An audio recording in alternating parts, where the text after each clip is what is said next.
Hello everyone, welcome back to our channel. मी स्नेहा, शासकीय अध्यापक महाविद्यालय अकोला तर्फे तुम्हा सर्वांचं पुन्हा एकदा हार्दिक स्वागत करते. तर विद्यार्थी मित्रांनो, आज मी तुमच्यासाठी घेऊन आलेली आहे इयत्ता 8वीचा गणित विषयाचा चक्रवाढ व्याज हे प्रकरण. तर विद्यार्थी मित्रांनो, आता बघा, तुम्हाला समजा जर एखादी वस्तू घ्यायची आहे, म्हणजे समजा एखादी गाडी घ्यायची आहे किंवा एखादी कार घ्यायची आहे किंवा आपल्या घरात समजा एखादी टीव्ही घ्यायची आहे किंवा फ्रीज घ्यायची आहे आणि आपल्याजवळ पैसे नाही आहे घ्यायसाठी, तर आपण काय करतो? तर आपण बँकेमध्ये जातो आणि बँकेपासून काय घेतो? कर्ज घेतो. बरोबर आहे. आता आपल्याला ती वस्तू तर पाहिजे आहे, पण आपल्याजवळ पैसे नाही आहे, तर काय, बँक आपल्याला कर्ज प्रोव्हाइड करते. कर्जामध्ये काय असते की आपण ठराविक रक्कम बँकेकडून व्याजाने घेत असतो. आता जे ठराविक रक्कम असते ती रक्कम बँक आपल्याला वापरण्यासाठी देते. आता समजा 1 वर्षासाठी किंवा 2 वर्षासाठी किंवा 3 वर्षासाठी ज्या पद्धतीने बँकेचे दर ठरलेले आहे त्या पद्धतीने बँक आपल्याला कर्ज देते. आता जे कर्ज बँक आपल्याला देते, म्हणजे जे पैसे आपल्याला बँक वापरायला देते, त्यावरती बँक काय घेते? त्यावरून ते काहीतरी मोबदला तर घेत असेल ना, त्यांचा काही तर फायदा झाला पाहिजे. तर त्यासाठी बँक आपल्याकडून काय, एक मोबदला घेतात, त्याला किंवा एक रक्कम घेते ठराविक मुद्दलवर. तर त्याला आपण म्हणतो व्याज. बरोबर आहे. हा झाला आपण जे पैसे बँकेकडून घेतलेले आहे कर्जाच्या रूपामध्ये, त्यावर जो बँक मोबदला घेतो त्याला आपण काय म्हणतो? व्याज म्हणतो. आता बघा, हे व्याज काढण्याचे 2 प्रकार असतात. आता जो पहिला प्रकार आहे म्हणजे सरळ व्याज, ते प्रकार, तो जो पार्ट आहे किंवा जो प्रकार आहे सरळ व्याज, हा तुम्ही पाहिला असेल. याच्या पहिले आता सरळ व्याजाचं सूत्र काय असते? सरळ व्याजाचं सूत्र असते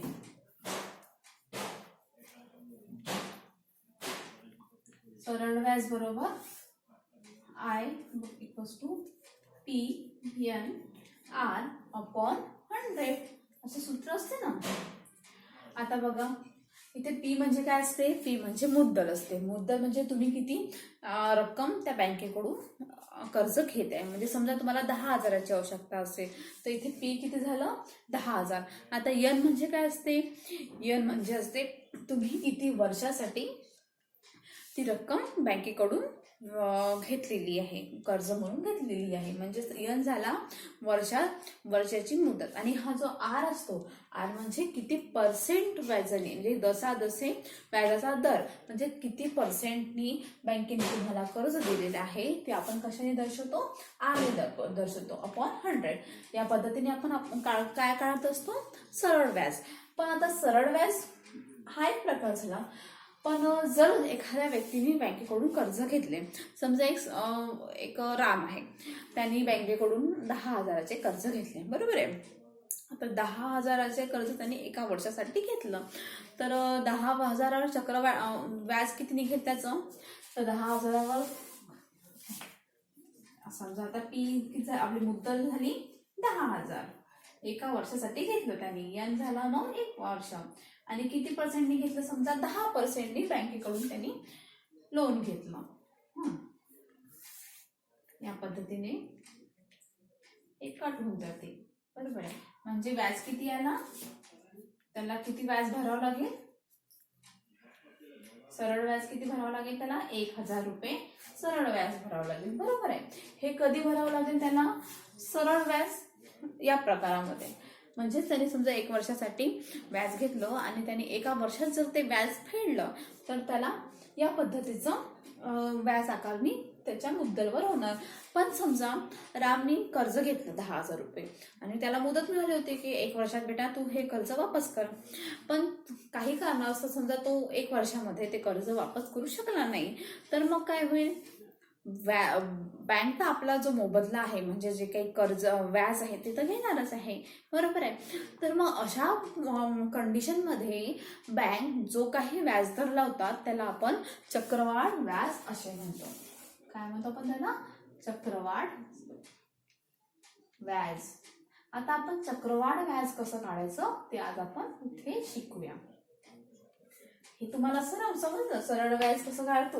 आता सरळ व्याजानंतर बघा, आता यातूनच आता बघा, त्यांनी आपण किती घेतले होते? 10,000 ही मुद्दल होती. ठीक आहे. 10,000 मुद्दल घेतली, त्यानंतर त्याला त्या 10,000वर एका वर्षाचं व्याज किती आलं? 1,000 रुपये. म्हणजे त्याला बँकेला किती रुपये परत करावे लागले? तर त्याला बँकेला किती रुपये परत करावं लागेल? 11,000. बरोबर आहे.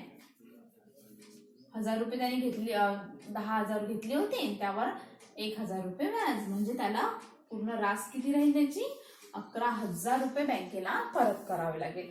पण समजा त्यांनी पहिल्या वर्षी बँकेला पैसे परत केलेच नाही, बरोबर आहे. तर मग आता बँक काय करेल की बँक हा जो त्याला पुन्हा त्याचे जे मुद्दल आहे त्यावर तो पुन्हा बँक व्याज लावेल. पण बँक दुसऱ्या वर्षासाठी या जो 10,000ची जी मुद्दल आहे त्यावर व्याज न लावता ही जी व्हॅल्यू मिळालेली आहे आपल्याला आय बरोबर 11,000, म्हणजे जी रास आहे, जी रास मिळालेली आहे आपल्याला एक वर्षाच्या अखेरमध्ये, म्हणजे ही जे मुद्दल प्लस 1,000चं व्याज किती झाले? 11,000. तर बँक दुसऱ्या वर्षी या 11,000वर व्याज लावेल. म्हणजेच या 11,000वर पुन्हा त्या व्यक्तीला म्हणजे त्या रामला 10% व्याज द्यावं लागेल. आता समजा त्या रामनी दुसऱ्या वर्षी सुद्धा बँकेमध्ये कर्ज भरलंच नाही, समजा काही कारणास्तव तो पैसे बँकेचे फेडू शकला नाही, तर मग बँक काय करेल की हे जे 11,000वर जे 10%नी व्याज येईल आणि त्याची जी मुद्दल, त्याची जी रास येईल त्यावर पुन्हा बँक 10%नी व्याज आकारणी करेल. म्हणजे दुसऱ्या वर्षी व्याज आकारणी करताना मुद्दलाची रक्कम पहिल्या वर्षीच्या राशी एवढी असेल. या पद्धतीने केलेला व्याज आकारणीला चक्रवाढ व्याज असे म्हणतात. म्हणजेच की पहिल्या वर्षीचे जे रास येत आहे, म्हणजे मुद्दल आणि जो व्याज मिळून जे रास येत आहे त्या रासवर जेव्हा बँक दुसऱ्या वर्षी सुद्धा व्याज लावते, म्हणजे व्याजाची आकारणी करते, अशा पद्धतीच्या व्याज आकारणीला आपण चक्रवाढ व्याज असे म्हणतो. बरोबर आहे. आता तुम्ही मागच्या इयरच्या शिकला असाल. आता मागील इयरमध्ये म्हणजे मागच्या वर्षी तुम्ही शिकला असेल की रास बरोबर रास अपॉन मुद्दल बरोबर 110 अपॉन 100.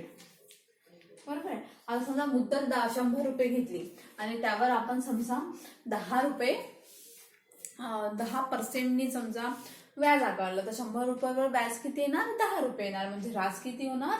110 अपॉन 100. हे जे गुणोत्तर आहे हे तुम्ही मागच्या वर्षी अभ्यासले. तर आता या गुणोत्तरचा आपल्याला वापर काय होणार आहे? तर या चक्रवाढीची आकारणी करताना प्रत्येक वर्षी मागील वर्षाची रास ही पुढच्या वर्षाची मुद्दल समजली जाते.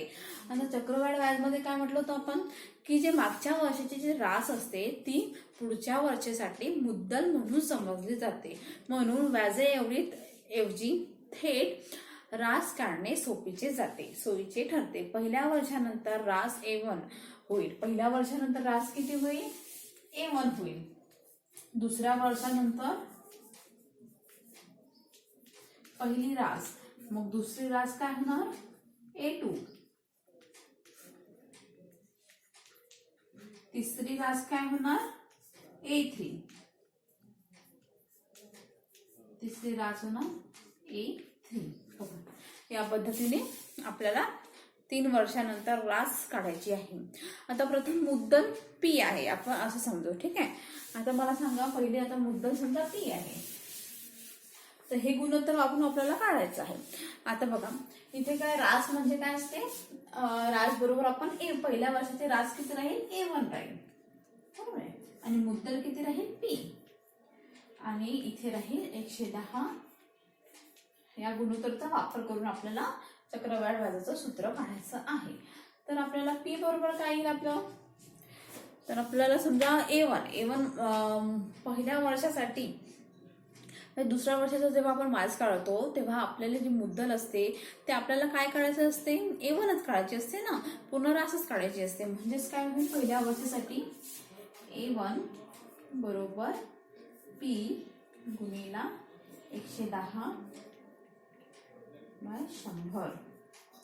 ही झाली आपण पहिल्या वर्षाची रास काढली.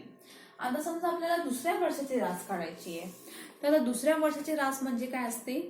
दुसऱ्या वर्षाची रास कशा करतो आपण? पहिल्या वर्षाची जी रास आणि मुद्दल असते त्यावरच आपण पुन्हा व्याज लावतो, बरोबर आहे. म्हणजेच काय होणार? A2/A1, बरोबर आहे ना. जर आपल्याला दुसऱ्या वर्षाची रास काढायची असेल तर आपण काय घेऊ? इथे मुद्दल कोणते घेऊ आपण? मुद्दल मग आपली ही राहणार जी पहिल्या वर्षाची व्याज होती.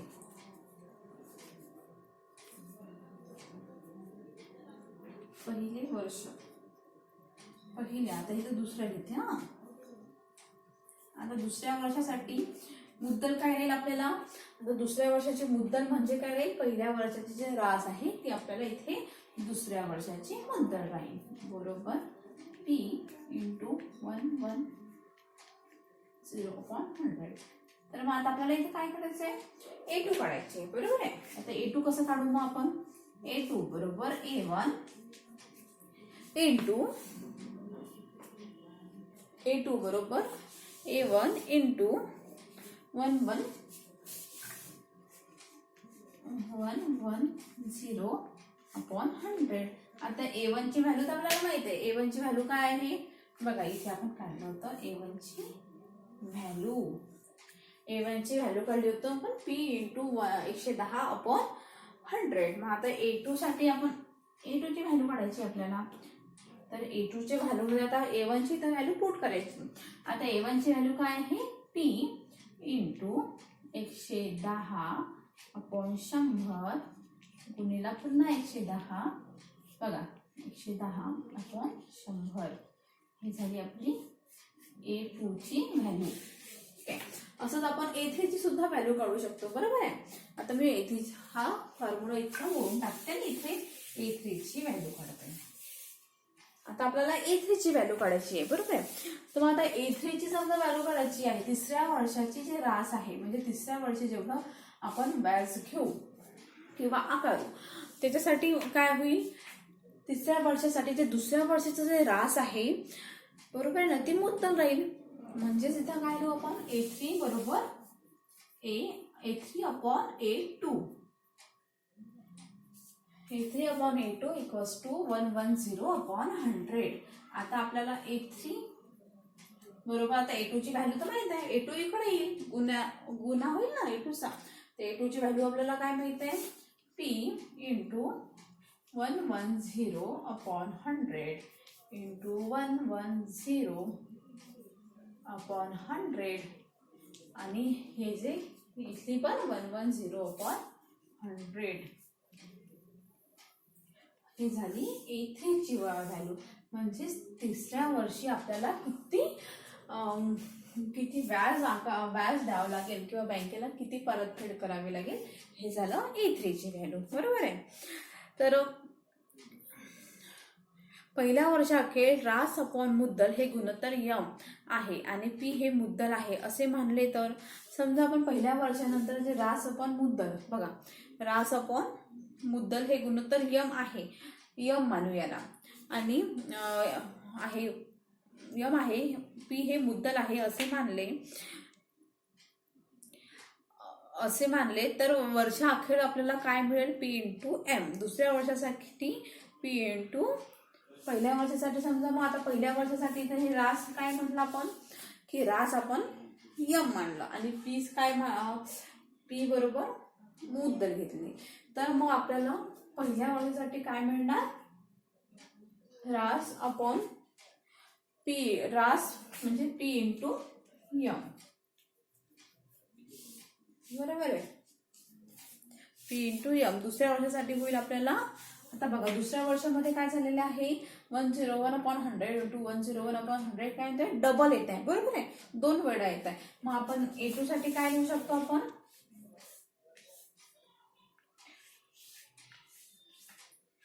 P × M²,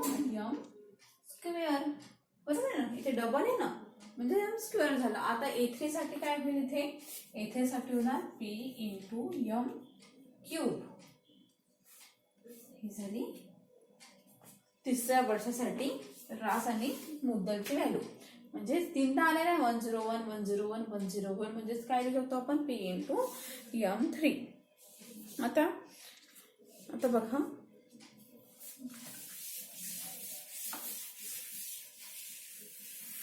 हे झालं आपलं पहिल्या वर्षासाठी, दुसऱ्या वर्षासाठी आणि तिसऱ्या वर्षासाठी व्याज आकारणी कशी करायची त्याचे सूत्र.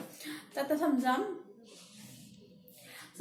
जसे आर हा व्याजाचा दर असेल तर 1 रुपयाची 1 वर्षाने होणारी रास. आता 1 वर्षासाठी आपण रास किती घेतली होती? 1 वर्षासाठी आपण जे आता सूत्र पाहिलं होतं P × M हे घेतलं होतं ना. आता आपल्याला काय करायचं आहे, समजा जसे हा आर आहे म्हणजे व्याजाचा दर हा किती आहे? आर आहे. आणि जर 1 रुपयाची 1 वर्षाने होणारी रास जर आपल्याला काढायची असेल तर 1 रुपयाची म्हणजे मुद्दल किती झालं आपल्याकडे? 1 झालं, बरोबर आहे. 1 रुपयाची 1 वर्षासाठी व्याज काढायचा आहे म्हणजे काय होईल? 1 × M होईल. आता M बरोबर काय आहे? तर M बरोबर 1 ×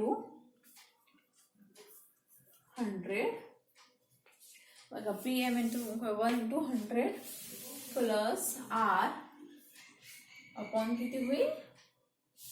अपॉन 100, बरोबर आहे. हे झालं आपलं 1 वर्षासाठी. जसे जर आर असेल आणि जर 1 रुपयासाठी म्हणजे मुद्दल जर 1 रुपया असेल तर त्याच्यासाठी व्याज किती आकारला जाईल? 1 × 100 प्लस आर अपॉन 100, बरोबर आहे. म्हणजेच आपण त्याला असं पण लिहू शकतो की म्हणजे आपण त्याला 1 × 1 प्लस ब्रॅकेटमध्ये आर अपॉन 100 सुद्धा लिहू शकतो, बरोबर आहे. हा झाला आपला चक्रवाढ व्याज काढण्याचा सूत्र. हे 1 वर्षासाठी झालं. समजा आपल्याला 2 वर्षासाठी काढायचं असेल तर कसं काढू? 2 वर्षासाठी काढायचं असेल किंवा समजा आता n वर्षासाठी काढायचं असेल, पहिले 2 वर्षाच्या ऐवजी मी n सांगते पहिले. आता बघा, जर मुद्दल P आणि व्याजाचा दर हा R असेल आणि मुदत जर n असेल, मुदत किती दिलेली आहे आपल्याला? n. मुद्दल P आहे, व्याजाचा दर हा R आहे आणि जर मुद्दल ही जर n असेल म्हणजे मुदत जर n असेल तर आपल्याला चक्रवाढ व्याज कसं काढू आपण? तर आपण चक्रवाढ व्याजावरची जो चक्रवाढ व्याजाचा जो n वर्षानंतर जी रास आहे ती कशी काढू? NA = 1 plus R 1 × 1 plus R upon 100 आणि याचा स्क्वेअर किती होईल? n होईल म्हणजे n टाइम्स. या पद्धतीने आपण n वर्षासाठी चक्रवाढ व्याजाने रास किती होते हे या सूत्रावरून काढू. समजा आता इथे आपल्याला मुदत ही 2 वर्षे दिली आहे तर हा यांच्या जागी आपण काय करू? 2 ने गुणू. मुदत 3 वर्ष दिली असेल तर यांच्या जागी 3 ने गुणू. मुदत 4 वर्ष झाली असेल तर यांच्या जागी आपण 4 घेऊ. या पद्धतीने आपण चक्रवाढ व्याजाचं सूत्र पाहिलेलं आहे. आता आपण त्यावर एक गणित सॉल्व्ह करू पाहू. गणित असं आहे की 400 रुपयाचे 3 वर्षाचे 10/1/2 दराने जर चक्रवाढ व्याज 12.5 दराने जर चक्रवाढ व्याज काढायचे असेल तर ते कसे काढायचे? आता इथे मुद्दल दिलेली आहे P बरोबर 4000 आणि मुदत किती दिलेली आहे? मुदत दिलेली आहे 3 वर्ष म्हणजे n बरोबर 3 दिलेले आहे आणि व्याजाचा दर म्हणजे R किती दिलेला आहे? 12.5 दिलेला आहे, 12.5%. तर आपलं जर सूत्र आहे चक्रवाढ व्याज काढायचं. आता आपण सूत्र पाहिलं होतं तर चक्रवाढ व्याज काढायचं सूत्र काय म्हणते की A =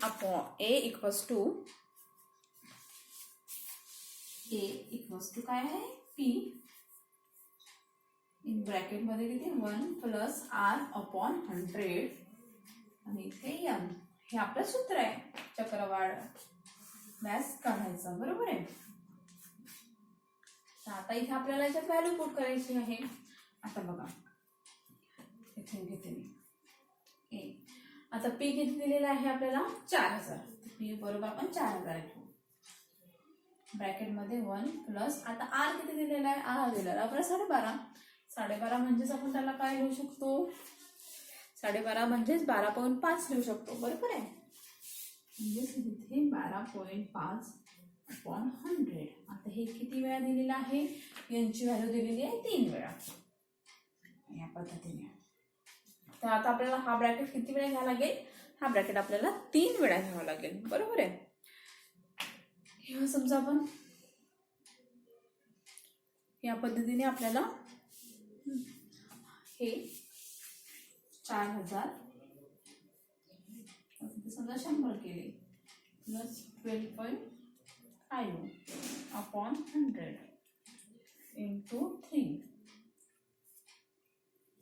हे किती होईल आपल्याला, हे होईल आपले 112.5 म्हणजे 1004 इंटू 112.5 भागेला 100 गुणिला 3. ठीक आहे. मग आता याचं उत्तर काय निघेल, याचं उत्तर निघेल 4000 अपॉन 98.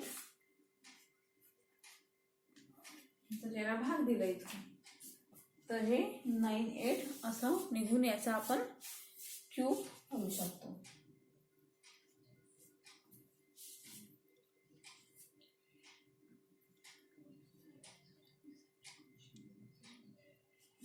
या पद्धतीने उत्तर येईल आपलं 5,569.31 रुपये. हे झालं 4 वर्षावर 3.5%नी 4,000वर 12.5%नी 3 वर्षासाठी व्याज, बरोबर आहे. आता 3 वर्षाचे जर चक्रवाढ व्याज काढायचे असेल तर मग फक्त चक्रवाढ व्याज काढायसाठी आपण काय करतो, ही जे रास निघाली आहे आपली, म्हणजे रास किती आहे 5,695.31 रुपये, यातून आपल्याला काय मायनस करावं लागेल, 4,000 मायनस करावं लागेल. म्हणजे रास काढायचं असेल तर व्याज काढायचं असेल, चक्रवाढ व्याज मागेच.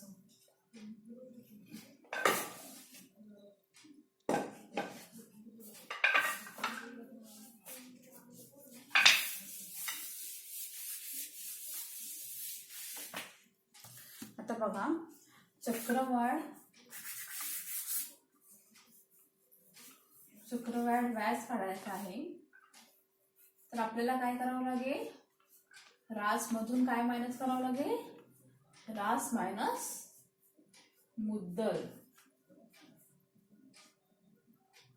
आता आपली रास किती निघाली, तर रास निघाली आपले 5,695.31 मायनस किती, मुद्दल किती होते आपले 4,000. तर यातून जर हे मायनस केलं तर किती उत्तर येईल, यातून जर हे मायनस केलं तर एक आपल्याला उत्तर येईल 1,695.31 रुपये. हे आलं आपलं 4,000वर चक्रवाढ व्याजची किंमत.